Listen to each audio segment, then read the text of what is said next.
രണ്ട് സംസ്ഥാന തെരഞ്ഞെടുപ്പുകളിലെ അട്ടിമറികളുമായി ബന്ധപ്പെട്ട വിഷയത്തിൽ കോൺഗ്രസ് നൽകിയ പരാതിയിൽ സുപ്രീം കോടതിയിൽ നിന്നും നടപടി വരുന്നു എന്നുള്ള വാർത്തകൾ ജനാധിപത്യ വിശ്വാസികൾക്ക് ഏറെ ആഹ്ലാദം തരുന്ന ഒന്നാണ്. അതായത് ഹരിയാന, മഹാരാഷ്ട്ര എന്നീ സംസ്ഥാനങ്ങളിലെ തെരഞ്ഞെടുപ്പുമായി ബന്ധപ്പെട്ട കാര്യങ്ങളിൽ അട്ടിമറി നടന്നുവെന്ന് കാണിച്ച് കോൺഗ്രസ് നേതാവായ ജയറാം രമേശാണ് ഇത്തരത്തിൽ ഒരു പരാതി സുപ്രീം കോടതിയിൽ നൽകിയിരിക്കുന്നത്. അതിനാണിപ്പോൾ സുപ്രീം കോടതി നടപടികളിലേക്ക് കടക്കുന്നത്.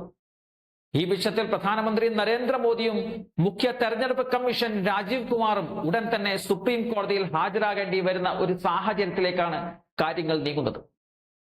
മോദിയും രാജീവ് കുമാറും ഈ വിഷയത്തിൽ സുപ്രീം കോടതിയിൽ ഹാജരാകേണ്ടതുണ്ട് എന്ന് ഇപ്പോഴത്തെ ചീഫ് ജസ്റ്റിസ് കൂടിയായ സഞ്ജീവ് ഖന്ന അധ്യക്ഷനായ ബെഞ്ച് ഉത്തരവ് പുറപ്പെടുവിക്കുകയാണെങ്കിൽ അതിലേറ്റവും വലിയ തിരിച്ചടി നേരിടേണ്ടി വരുന്നത് കേന്ദ്ര സർക്കാരിനായിരിക്കും.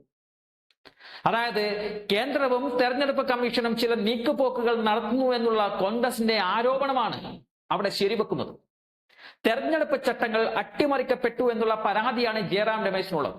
1961 തെരഞ്ഞെടുപ്പ് ചട്ടം എന്ന് പറയുന്നത്, അതായത് 93(2)A പറയുന്നത് ഭേദഗതികൾ കൂടാതെ എല്ലാ രീതിയിലും കേന്ദ്ര തെരഞ്ഞെടുപ്പ് കമ്മീഷനുമായി ബന്ധപ്പെട്ട സകലമായ ഇലക്ഷൻ ഡീറ്റെയിൽസുകളും ആരാവശ്യപ്പെട്ടാലും നൽകണം എന്നുള്ളതാണ്. എന്നാൽ ആ ചട്ടത്തെ ഭേദഗതി ചെയ്തിരിക്കുന്നു. ആ ചട്ടം ഭേദഗതി ചെയ്യുന്നതോടുകൂടി ആ ചട്ടത്തിൽ പറയുന്നവ ഒഴികെ മറ്റേത് രേഖയും ഹാജരാക്കേണ്ടി വരും.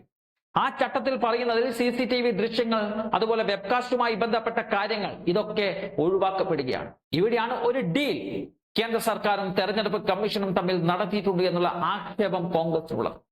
ഈ വിഷയം ചൂണ്ടിക്കാണിച്ചാണ് കോൺഗ്രസ് സുപ്രീം കോടതിയിൽ പരാതിയുമായി പോയിരിക്കുന്നത്. സുപ്രീം കോടതിക്കും ഈ കാര്യത്തിൽ കൃത്യമായ ഒരു ബോധ്യമുണ്ട്. അതായത് ഏതാണ്ട് 60 വർഷത്തിനും മുകളിൽ പഴക്കമുള്ള ഒരു ചട്ടം ഹരിയാന നിയമസഭാ തെരഞ്ഞെടുപ്പുമായി ബന്ധപ്പെട്ട വിഷയം വന്നപ്പോൾ വളരെ തിടുക്കപ്പെട്ട് എന്തിന് ഭേദഗതി വരുത്തി എന്നുള്ള ചോദ്യം ഇപ്പോൾ കേന്ദ്രത്തെ കുരുക്കിലാക്കുന്നുണ്ട്. ഈ വിഷയത്തിന്റെ അന്വേഷണത്തിൽ ഒരു കാര്യം ഉറപ്പാക്കാം, കോൺഗ്രസിന്റെ ആരോപണം ശരിയാണ്. ഡെൻമാർക്കിൽ എന്തോ ചീഞ്ഞു നാറുന്നു എന്ന് പറയുന്നത് പോലെ തെരഞ്ഞെടുപ്പ് കമ്മീഷനും കേന്ദ്ര സർക്കാരിനും എന്തോ ഇടപാടുണ്ട്.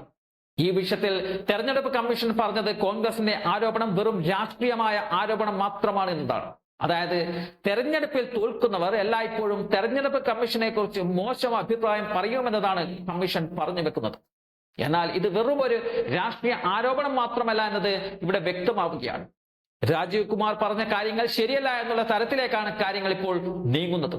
ഇപ്പോഴത്തെ ഈ വിഷയത്തിൽ തെരഞ്ഞെടുപ്പ് കമ്മീഷൻ മറുപടി പറഞ്ഞേ മതിയാവുള്ളൂ എന്ന് സുപ്രീം കോടതി നിലപാടെടുക്കുമ്പോൾ ഒരു കാര്യം മറനീക്കി പുറത്തു വരും.